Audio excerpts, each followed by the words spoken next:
নমস্কার বন্ধুরা, আজ আমি চলে এসেছি আরেকটা নতুন একটা রেসিপি নিয়ে। হ্যাঁ, নতুন রেসিপি এটা। আজকে আমি বানাবো এই যে পাস্তা দেখতে পাচ্ছ, পাস্তাটাকে সেদ্ধ করে নিয়েছি, সেদ্ধ করে ঝাঁঝরি বাটিতে ঢেলে দিয়েছি। আজকে আমি বানাবো হোয়াইট সস ভেজ পাস্তা। পাস্তাটাকে সেদ্ধ করা হয়ে গেছে। এদিকে দুধ নিয়ে নিয়েছি 1 কাপ, একটা বাটারের কিউব নেওয়া হয়েছে। আর সবজি বলতে গেলে শুধু একটু গাজর দেবো, আর কিছু দেবো না। আর পেঁয়াজ রসুন। কড়াইতে রিফাইন অয়েল দিয়ে দিচ্ছি অল্প একটুখানি। আগে এই রসুনটা, পেঁয়াজটা আর গাজরটা একটুখানি সাঁতলে নেব, ভেজে নেওয়া না, সাঁতলে নেব। এটা খেতে কিন্তু খুব ভালো লাগে, আমার মেয়ের কিন্তু খুব ফেভারিট খাবার। রেসিপিটা যদি আপনাদের ভালো লাগে তাহলে বাড়িতে একটু ট্রাই করে দেখবেন, বাচ্চাদের খুবই ভালো লাগবে। আর বন্ধুরা লাইক দিচ্ছেন না, একটা করে লাইক অবশ্যই দেবেন। লাইকের জন্য কিন্তু আমি ঘ্যান ঘ্যান করেই যাচ্ছি। তেল গরম হয়ে গেছে, এত কম তেল দিয়েছি তাই চোখেই দেখা যাচ্ছে না। আগে রসুন কুচিটা দিয়ে দিলাম, এবার দিয়ে দেবো পেঁয়াজ কুচোটা।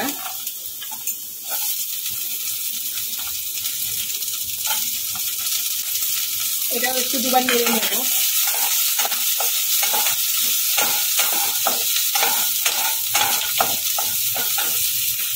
কুচানো গাজরটাও দিয়ে দিলাম, একটু নাড়াচাড়া করে নেব। সামান্য একটু লবণ দিয়ে দেবো, তাহলে গাজরটা একটু নরম হয়ে যাবে।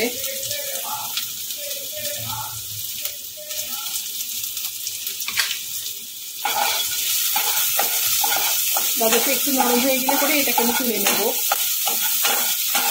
এটা ভেজে তুলে নিয়েছি। এবারে কড়াইয়ের মধ্যে দিয়ে দেবো বাটারটা। এবার এর মধ্যে দিয়ে দেবো ময়দা অল্প একটুখানি, অনবরত নাড়তে হবে। এবার অল্প অল্প করে দুধ ঢালতে থাকবো।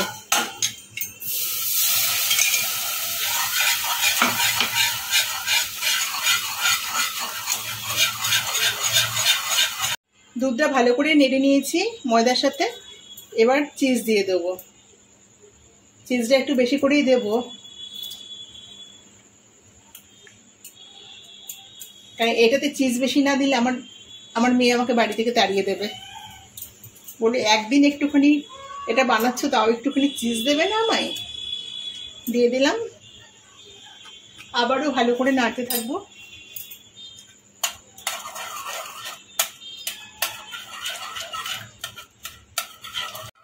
এর মধ্যে এবার দিয়ে দেবো অরিগানো,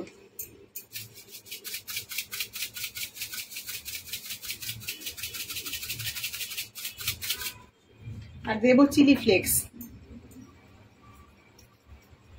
চিলি ফ্লেক্সটা যে যতটা ঝাল খাবে সেই হিসেবে দেবো। লবণ, আমার 1 চিমটে লবণ দেবো। আবারও ভালো করে নাড়তে থাকবো।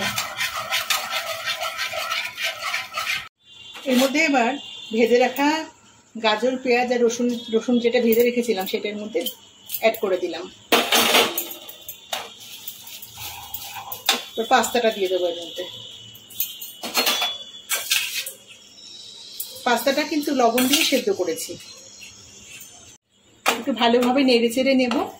রান্নাটা কিন্তু আমাদের হয়ে এসছে। একটু নেড়ে চেড়ে নিয়ে এবার নামিয়ে দেব। হয়ে গেছে আমাদের, নেড়ে চেড়ে নিলাম। আমাদের হোয়াইট সস পাস্তা একদম রেডি।